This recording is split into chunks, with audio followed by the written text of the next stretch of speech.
Hi, I'm Donnie. Welcome to React Online. You might be checking us out because you've experienced an unexpected, disturbing, or traumatic event, or because you've experienced a kind of event that others have often found very troubling. In fact, this is a good place for us to start. What makes an event traumatic? The same event might be traumatic to some, but not to others. What makes the difference? How can you know if your reaction is typical, or whether, if you feel okay now, you won't have a stronger reaction later? In this video, we'll talk about the many common reactions people have to traumatic events, and how these can differ from one person to another. Most importantly, we will focus on how best to cope with or even prevent the most distressing of such reactions.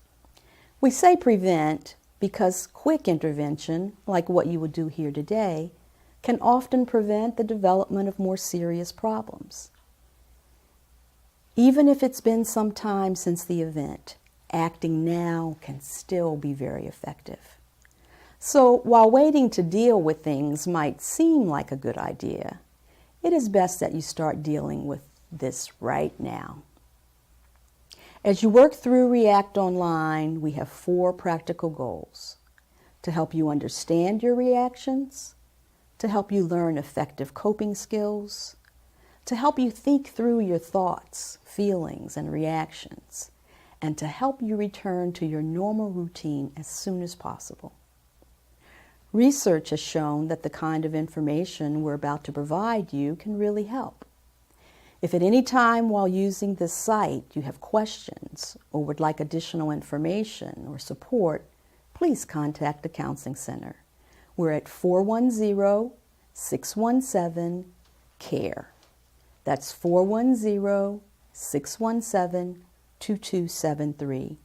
Or stop by the Humanities 150. We're at the turret entrance. Hi, I'm Jason. People who have encountered traumatic events experience their distress at different times after the event. Sometimes the emotional aftershocks occur immediately, and sometimes they appear hours, days, weeks, or months later. The signs and symptoms may last a few days, a few weeks, or a few months. There's no one standard response to a crisis. With understanding and support, these reactions can pass more quickly. It can be helpful to talk with a counselor as a way to increase your resiliency. It's a simple way to get a little bit of additional support as you deal with an event that has impacted you. Before we talk about some common reactions that people have following a painful event, we'd like to invite you to take a few moments to think about and reflect upon what your experiences have been. What changes are you aware of in your thoughts, feelings, or behaviors since you had the traumatic experience? Now that you've had time to reflect, we'd like to share with you some really normal reactions that individuals sometimes experience. Let's start with some physical reactions. These may include changes in appetite or thirst, withdrawal or change in social activity, change in sleep, such as increases or decreases in sleep or early wakings, fatigue, muscle aches or twitches, nausea or vomiting, dizziness, lightheadedness, headaches, rapid heart rate, or difficulty breathing or chest pain. Next, let's consider some common reactions related to our ways of thinking or processing our experiences. Increased or decreased awareness of your surroundings, confusion, having nightmares, difficulty making decisions, suspiciousness, attention difficulties, feeling disoriented, having difficulty studying and focusing on schoolwork, blaming yourself or others for what has happened to you. Sometimes people feel a need to understand the event in the context of religious beliefs or values. This may also lead you to experience some conflict with your spiritual beliefs. For example, you may feel angry at God. You may also question your spiritual beliefs and be thinking about changing your worship practices. You might also have some emotional reactions.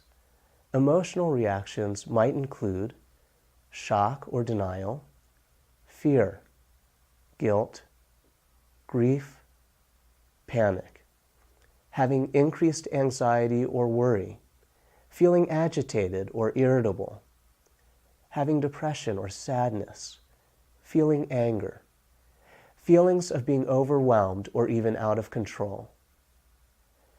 While having any of these reactions is completely normal, it is also possible that you may not have any of these reactions at all. Keep in mind that everyone reacts differently, and the same event might cause a very different response in someone else. Another reason you may not be having much of a reaction is that you may be experiencing some shock or denial. This means that the events may still be too fresh or powerful, and your body or mind is trying to protect you from dealing with it right now. Understanding more about possible reactions after a traumatic experience is helpful, because eventually your shock or denial is likely to wear off. We want you to recognize that reactions can be delayed for some time. Now that we have shared some of the most common reactions to a traumatic experience, it will be helpful to spend a little more time reflecting on which of these you have already experienced. So please take a few moments and check the boxes for each of the experiences you have already had. Now that you have identified and reflected on your personal reactions to your experience, you can print out and save your work for future reflection. Having identified your reactions is going to be very helpful in one of the most important steps of healing from your experience, engaging in proactive self-care. But before we move on, remember, everyone reacts differently to life's experiences, and your reaction is a very normal reaction to an abnormal experience. Hi, I'm Shanda. You've successfully worked through the section of the React Online that focuses on common reactions you may have in response to a distressing experience. Understanding your reactions as a normal part of the coping and healing process helps you to take back control over your life and the way you are functioning. Taking good care of yourself is another important aspect of healing. And so now we will focus on self-care. Research has clearly shown that engaging in daily self-care activities will help you heal more quickly. In this part of the program, we will help you to identify a number of strategies for engaging in proactive self-care. You may decide to try some or all of them. However, it may be especially helpful to create some of your own strategies. So before we share some strategies that other people have successfully used, we'd like to invite you to take a few moments to think about and reflect upon what your own self-care strategies have been. What are some ways that you use to take care of yourself? What additional strategies have you used in the past after experiencing difficult or particularly stressful times? Okay, great. Now that you have had some time to reflect on your self-care strategies, we'd like to introduce you to the 3 R's model of effective self-care. Experience and research have shown that following these basic steps can make a big difference. The first R in this self-care model is recognize. Recognizing your own signs of distress is very important to healing most fully from your experience. To better understand why this is the first step, let's use a metaphor of a moving train. If you think about your distress as being similar to a moving locomotive, you'll probably agree that knowing in advance that you need to stop can be really helpful. Much like flashing lights, your personal signs of distress can serve as a signal to you that it is time to slow down and focus on yourself. I have some great news for you. You've already completed the first step of healthy self-care. Remember in the last module of the program when we explored common reactions to distressing situations and you identified your own reactions? That was you recognizing your signs of distress. Take a moment and look back at the reactions you've been experiencing. Is there anything that you would want to do now? Great! Now that we have a good understanding of how to recognize your own signs of distress, we are ready to move on to the second R of healthy self-care. Want to take a guess what the second R stands for? The next R stands for routines, healthy routines. Having healthy routines in place is important throughout our lives, but especially important when life has been stressful. Healthy routines are those day-to-day activities that promote overall health and wellness. Before we talk about some of our ideas for healthy routines, we'd like to invite you to take a few moments to think about some of the healthy routines that you already utilize in your life.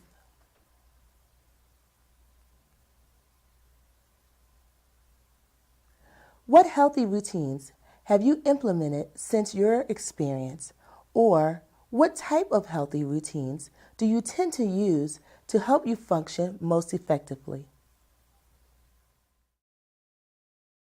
Great! Now that you've thought about what you currently do, maybe you can add some of these strategies. Talk about it. Ask for support from people who care about you and who will listen to your thoughts and feelings. Strive for balance. When something traumatic happens, it's easy to become overwhelmed and have a negative or pessimistic outlook on life. So, balance your viewpoint by reminding yourself of people and things that are meaningful and comforting. Get additional academic support from professors and tutors.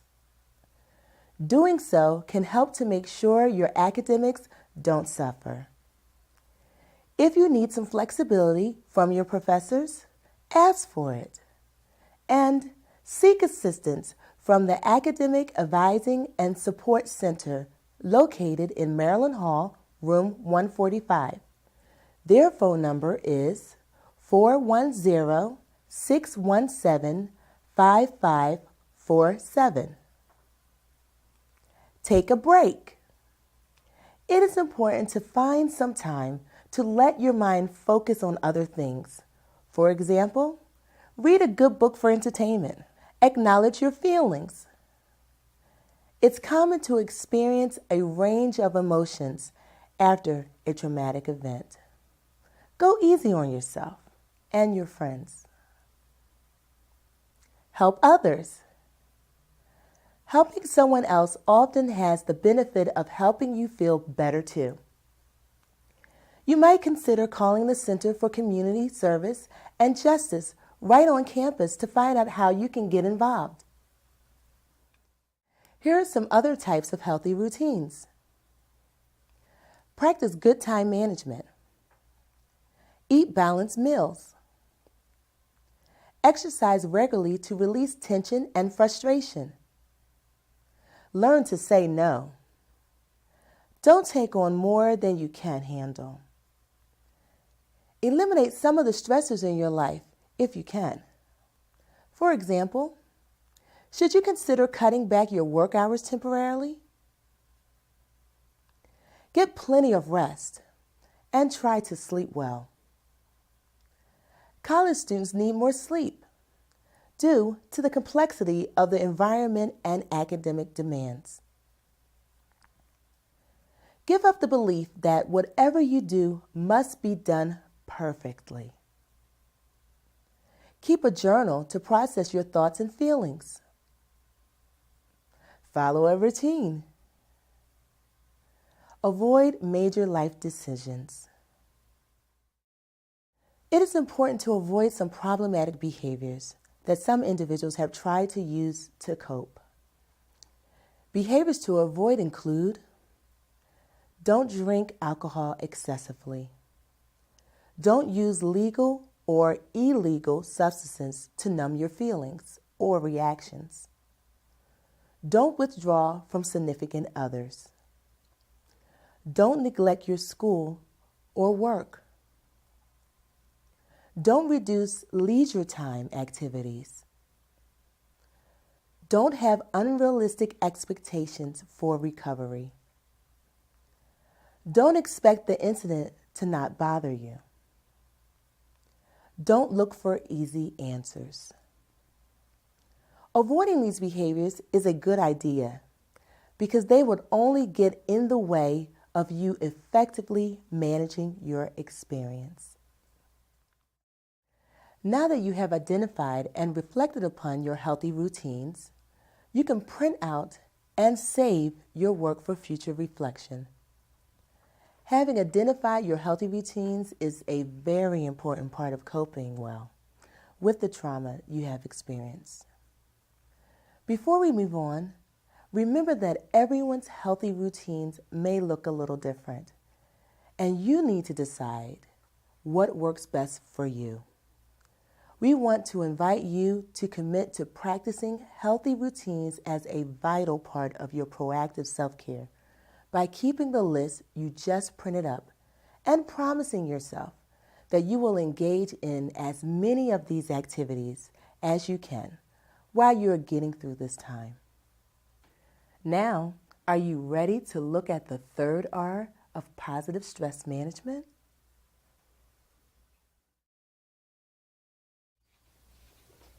Hi, I'm Tom. If you guessed that the third R stands for relaxation, you were right. Let's talk about why relaxation should be part of your focus right now. But first, a little background. Traumatic stress can affect your mind as well as your body. The two are so connected that it can be difficult to tell the difference. For example, traumatic stress can cause you to lose your concentration, forget things, or have trouble sleeping. It can be difficult to determine whether these symptoms are because you don't feel well physically or because of stress. Traumatic stress can also lead you to eat in unhealthy ways, and those eating patterns can affect how you sleep or how your stomach feels. Stress can cause headaches, but the pain from a headache can also make your stress worse. Because the body and mind work in concert, traumatic stress can cause a cycle that makes it seem like the body and mind are working against each other. For this reason, it's important to address the needs of both your body and your mind as part of taking good care of yourself. In the last module of React Online, we focused on healthy routines with an emphasis on taking good care of yourself physically. In this module, we focus on the third R of positive self-care, relaxation. True, full relaxation is when you take time to mindfully let your brain relax and let go. You might already practice such relaxation through deep breathing, meditation, yoga, taking a quiet walk in nature, listening to soothing music, or taking a calming bubble bath. It's important to note that this kind of relaxation is different from diversion, which is having fun. While it's important to find time to pursue our passions and have fun, true relaxation is only fully happening when our minds are in a peaceful, quiet state that does not require much thinking. So watching TV, hanging out with friends, playing sports, or even reading, while these are important, don't count as this kind of full, healthy relaxation, which is the final and one of the most important steps in positive self-care. You might ask why healthy relaxation is an important part of the self-care process. Just like our bodies, our minds need time to heal and rest. If you've ever been involved in athletics, you know that you can't work out the same muscle group day after day and expect peak performance. You have to let your muscles rest and regain their strength to be a top performer. In a lot of ways, our minds work in the same way. We need to allow our minds to rest and heal, and intentionally engaging in relaxation activities is a great way to accomplish this. Let's look at some specific ways that we can engage in healthy relaxation. Focused breathing, listening to music, being outside and observing nature, or things like coloring, playing with soap bubbles, even eating Jell-O with your fingers, or just looking at the night sky, taking a bath or soaking your feet, or things like meditation, yoga, just being quiet or sitting in a spiritual space. Now that we've shared some possibilities, spend a few minutes typing your thoughts about activities you've used successfully or would like to try to help you accomplish the goal of full, healthy, proactive relaxation.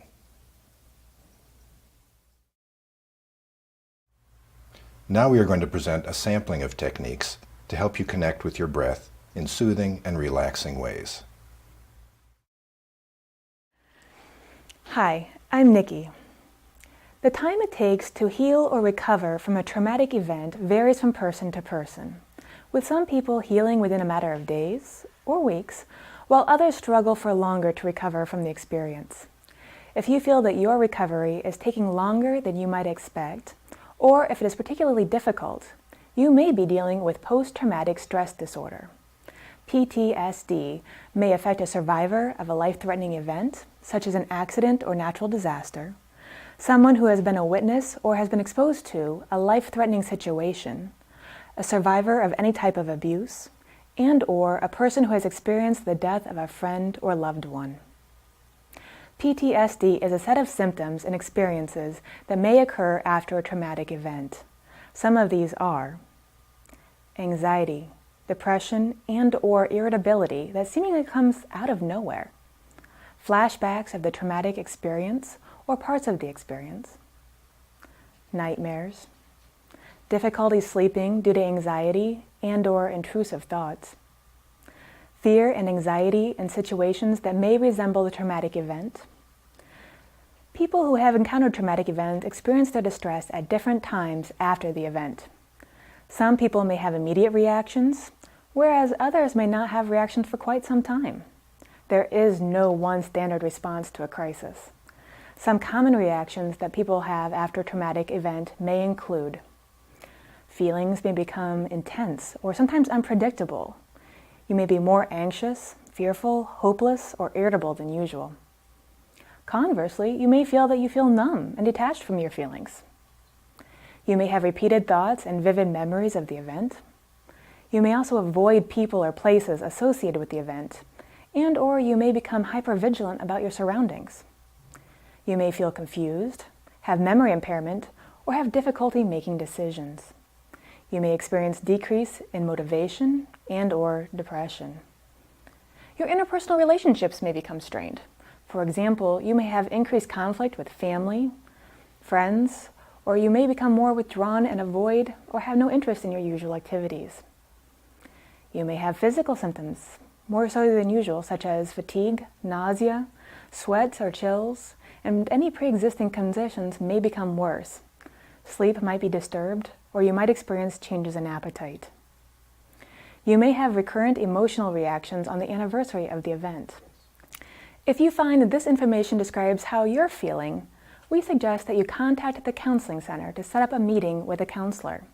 Many people find it useful to speak with a counselor about the difficulties they're experiencing after a traumatic event, and a counselor may be able to help you discover ways to recover from your experience.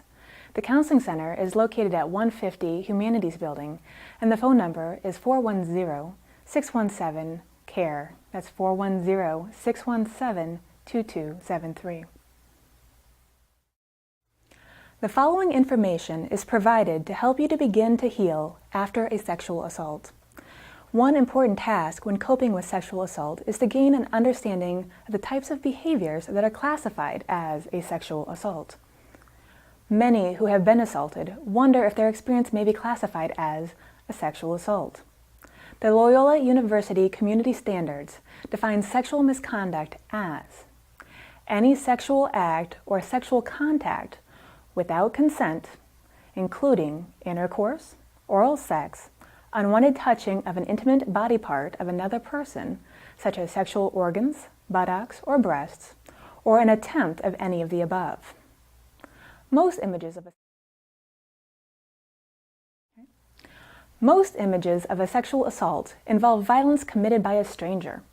While a sexual assault may be committed by a complete stranger, about 73% of all sexual assaults are committed by friends or acquaintances, and 90% of date rape survivors knew their attacker. Additionally, perpetrators of sexual assault may use coercion or threats of harm or embarrassment rather than overt violence when committing the assault.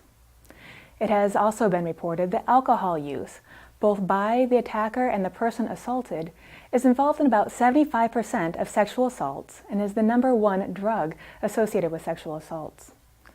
Drinking alcohol results in decrease of an individual's level of attention, decision-making abilities, and memory, all of which may contribute to a person wondering whether she or he may be in some way consented to the behavior.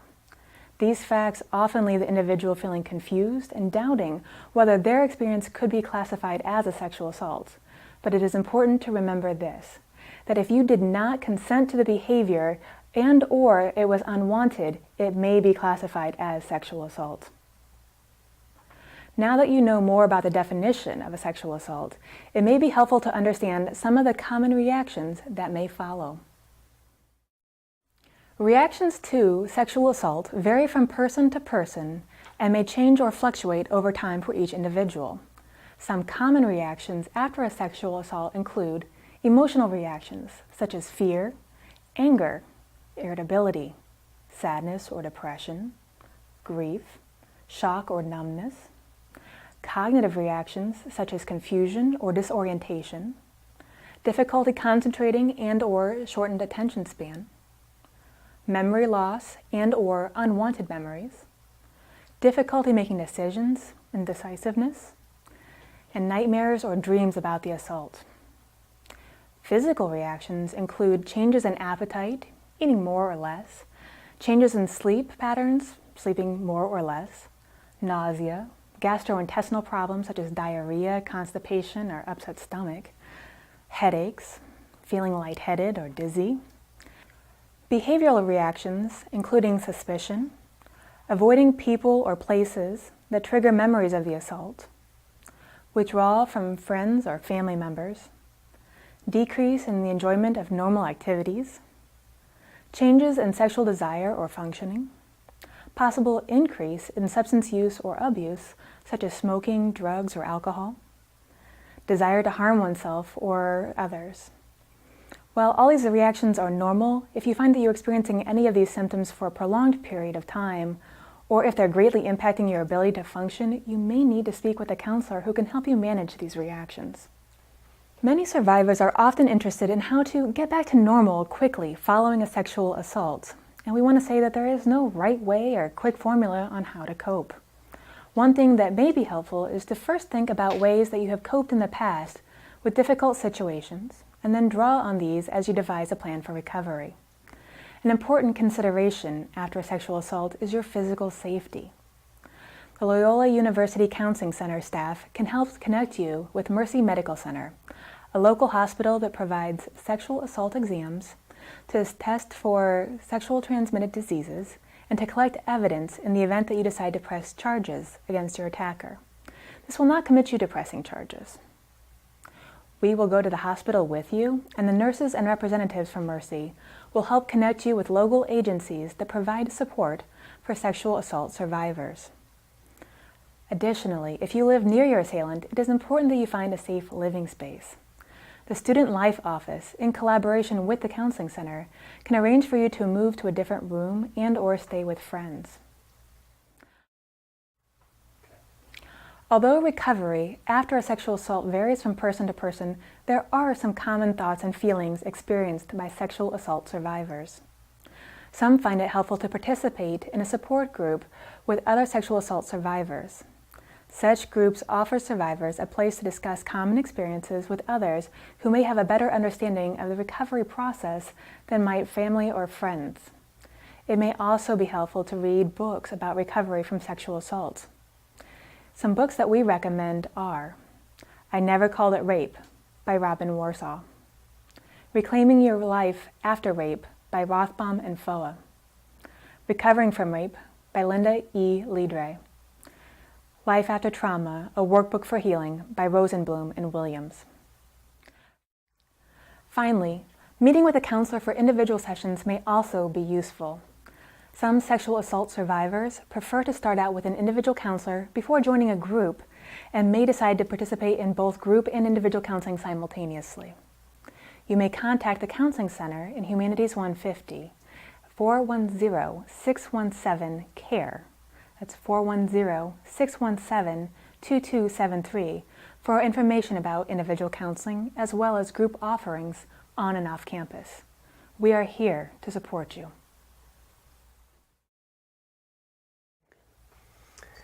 When a close friend or family member has experienced a traumatic event, you may also be affected by their experience. It is natural for you to feel scared, angry, confused, guilty, frustrated, impatient, or helpless. You may be concerned about not knowing the right thing to say or how to best help your friend or loved one cope. We understand that it is difficult to witness someone you care about in so much emotional pain. Here are some ways that you can help your friend or family member cope with a traumatic experience. Perhaps the best way to help your friend or loved one is by being a good listener.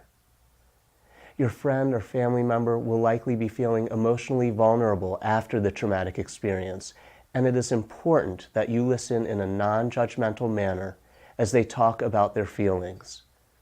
Make time to listen to your friend and encourage her or him to express their feelings. People who have had a traumatic event occur often experience a range of emotions and may at times have emotional outbursts. Try to keep this in mind and don't take it personally. You may have the desire to make everything okay for your friend or loved one, but keep in mind that he or she must recover at his or her own pace.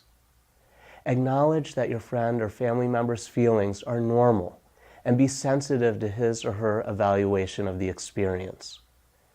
Remember that being a good listener involves respecting your friend's privacy. Respect your loved one's need to spend time alone, but check in if it seems excessive. Be aware of changes in behavior, such as increased drug or alcohol use or social withdrawal. You can also offer to help with everyday tasks such as laundry, grocery shopping, cooking, and taking notes in class. Additionally, you can help your friend connect with supportive resources and services and offer to accompany him or her to any appointments.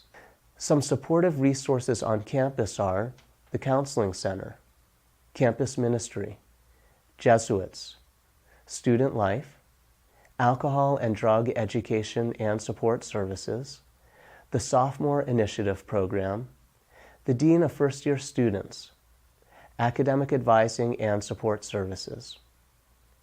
The Counseling Center can assist you in identifying which resources may be most useful to the person you care about. You may call us at 410-617-CARE or 410-617-2273, or stop by to set up an appointment with a counselor.